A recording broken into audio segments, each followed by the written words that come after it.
안녕하십니까. 오늘은 시사 이야기 두 번째 필리버스터에 대해서 한번 알아보겠습니다. 어제 신문, 오늘 신문, 어제 신문도 필리버스터에 대해서 자주 나오는 용어인데 그에 대해서 한번 살펴보도록 하겠습니다. 필리버스터, 우리가 필리버스터란 말은 우리가 영어로 필리버스터인데 우리말 풀이하자면 합법적인 의사 진행 방해란 바로 그런 뜻입니다. 원래 어원은 스페인어의 필리부스테르, 해적 공격선, 우리가 007 영화에 보면 그런 말 있지 않습니까? 우리가 007 영화에 보면 우리 살인 매너라고 있잖아요. 살인 매너. 이 사람은 누굴 죽여도 좋다는 살인 매너를 있었는데 우리가 필리버스터라는 말이 그 미국의 의서인도 제도에 보면 해적선이 많잖아요. 해적선이 많은데 이 해적선을 정부에서 다 퇴치를 못하니 누구든지 해적선을 공격해도 좋다라는 그런 뜻에서 이제 필리버스터 말이 나오는데 필리버스터를 정확한 이해를 하기 위해서는 이런 것을 알아야 됩니다. 뭐냐면 우리가 권력을 보면 상권분립이라는 말을 많이 들어봤잖아요. 상권분립. 이 상권분립이 뭐냐면 우리가 따져보면 우리가 입법, 행정, 그리고 사법이 이런 권력을 한 사람이 한 기관만 갖고 있으면 독재 정체가 되니 분리해야 된다. 그래서 우리가 입법은 어떠한 행정이 있고 행정은 이한 법을 집행하는 기관이죠. 법을 집행하는 기관이고 그럼 이 법은 누가 만드느냐 바로 입법부 즉 국회에서 만든 거죠. 그러면 이 법을 집행하는데 법을 집행을 안 한 사람이 있으면 어떻게 처벌해야 되잖아요. 그러면 사법부 즉 법원에서 이 사람은 행정부와 법을 집행하는 데 있어서 이 집행하는데 잘못됐다.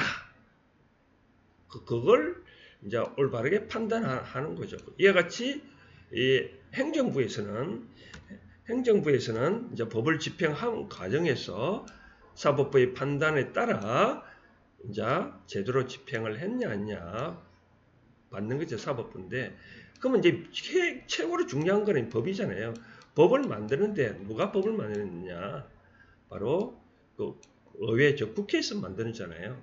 이러한 상권 분립을 주장한 사람이 최초로 주장한 사람은 로커라는 그 영국의 정치 철학자. 그 제도적으로 된 게 이제 프랑스의 몽테스퀴에인데 그러면 최고 중요한 게 법을 지금 어떻게 제안을 만들고 있느냐 보면 바로 이런 거죠. 우리가 법을 맨 처음에 제안할 수 있는 것은 국회의원도 제안할 수 있고 정부에서도 제안할 수 있습니다. 우리가 일반 사람들은 법은 국회에 청원만 할 수 있는 거죠. 청원 이렇게 법을 만들어 달라. 청원하면 국회의원과 정부가 법률안을 제안하면 맨 처음에 소관 상임위원회에서 일단 심사를 하고 그다음 법제사법위원회에서 자구수정을 하고 최종적으로 이제 본회에 상정을 하게 되는 거죠. 본회 상정하면 맨 처음에 제안자가 이제 제안 이유를 설명하고 그다음 여기 두 번째 이제 반대 토론이 있으면 반대 토론을 하고 찬성하면 찬성 토론하고 그 세 번째 이제 결의를 하는 거죠. 결의를 하는 거죠. 그럼 결의를 어떻게 하냐? 그러면 그 의회 참석 그 당시에 가반수 국회의원의 참석한 의원의 가반수 동의를 하면 이제 이 법은 통과가 돼가지고 대통령이 행정부에서 집행을 공표를 하면 바로 그날부터 통상 20일 지나면 법이 집행이 되는 거죠. 그런데 이제 여기서 제안을 토론하고 이제 반대나 찬성 토론할 때 이 사람이 이제 무한정으로 만약에 통상 국회 회기는 정해져 있잖아요. 정기국회는 9월 1일부터 12월 10일까지 일반적 임시국회는 우리가 2월달에 된다면 2월 1일부터 2월 28일 그 한 달 동안 정해져 있죠.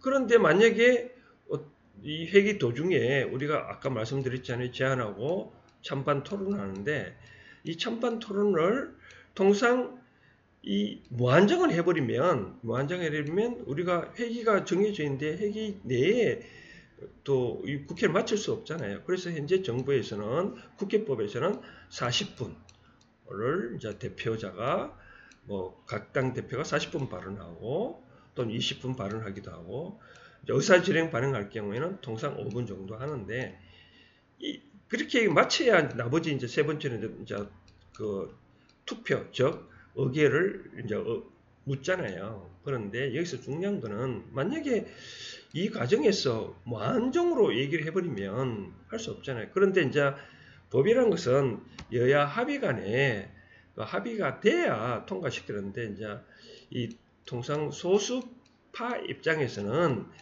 어떤 악법이다 나설 경우에는 그럼 다수파가 무조건 통과시키면 그 뭐 소수파 입장에서는 안 되잖아요. 그래서 그와 같은 경우에 어떤 안건에 대해서 즉 3분의 1 이상 찬성을 하면 이 안건에 대해서는 무제한으로 우리가 토론을 할 수 있다라고 좀 이번에 2012년도에 국회법 개정하면서 새로 생긴 거죠. 무제한 토론을 하면 그러면 예를 들어서 무제한 토론을 했다. 그러면 모든 안건에서 무제한 토론을 하는 게 아니라 그 안건별로 이제 무제한 토론을 하게 돼 있죠. 그래서 정부에서는 이제 최고로 중요한 게 뭐 여러 가지 안건이 있는데 만약에 예산안이 있고 뭐 공수처가 있고 뭐 예를 들어서 선거법 개정 등등 안이 있을 때 그러면 이 예산안 문제부터 먼저 처리하고 그럼 나머지 안건에 대해서 요 안건마다 이와 같이 무제한 토론을 신청하면 되는 거거든요. 그런데 과거에 우리는 사례가 없었느냐?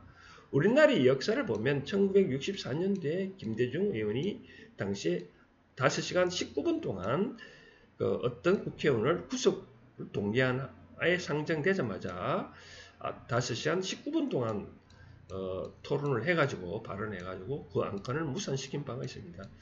최근에는 2016년도에 테러방지법 정부에서 테러방지법을 제안했는데 2월 23일 우리가 회기가 28일 날 일요일이다 보니까 그 다음 3월 1일 날 일요일이다 보니까 회기가 3월 2일까지 진행됐죠. 근데 2월 23일부터 야당에서 그 당시 야당인 민주당에서 우리가 무제한 토론을 해서 3월 2일까지 장장 192시간이나 우리가 토론을 해서 그 당시에 이종걸 국회의원은 12시간 31분이라는 그 아까 얘기를 했다고 합니다. 그래서 결국은 무산됐는데 그럼 현재 한국당이 야당인 소수파인 야당의 입장에서는 이제 필버스터 한 거에 대해서 여러 가지 이제 뭐 여당에서는 뭐 구태타다 등등 얘기하는데 따지고 보면 이 의사진행 방해의 이 연설은 필리버스터라는 제도는 소수파를 위한 제도로 있는 거거든요. 당시 그네들은 해놓고 지금 와서 뭐 하면 안 된다 얘기하는 것은 뭐 같죠? 내로 남불이란 그런 말이 있잖아요. 내가 하면 오면서 남이 하면 불륜 뭐 그런 말이 있듯이 과거에 자기네들은 모르면서 그렇게 하는 거는 좀 이상하죠. 그래서 제가 말씀드리고 싶은 사항은 우리가 뭐 필버스터 등등 뭐 내로남불 등등 있었지만 현재 우리가 알아보고 싶은 것은 깨어나야 됩니다. 깨어나야 이래같이 국회가 잘못된 것은 정치로 투표로서 뽑은 그 정치인들은 투표로 응징을 해야 됩니다. 누구를 응징할 것인가? 과연 이 정치는 대의 정치거든요. 국민들이 다 직접 정치에 참가할 수 없으니 내가 내 대신 정치를 해달라고 말하는 건데 내 대신 정치를 잘 하라고 뽑아놨는데 그 사람들이 정치를 못하면 다음 선거 때 갈아치우면 됩니다. 그래서 현 제도에서 너무 열받지 마시고 같이 우리가 상권 분립, 입법, 행정, 사법 이 법이 만들어져야 법을 집행하잖아요. 법을 만드는 것이 그만큼 중요하다는 이겁니다. 법을 만드는 과정에서 다수파를 하더라도 일방적으로 이끌어가면 안 되는 거죠. 근데 그런 걸 일방적으로 이끌어가는 걸 안 되기 위해서 우리가 이제 소수파가 필리버스터를 그런 제도를 활용하는 건데 내로남불이란 그런 말이 들으면 안 좋잖아요. 자, 날씨가 점점 추운데 이곳 남쪽 울산도 오늘 아침에 영하 1도가 되었다고 합니다. 감기 조심하시고 편하게 이번 주 한 주도 잘 지내시기 바랍니다. 감사합니다.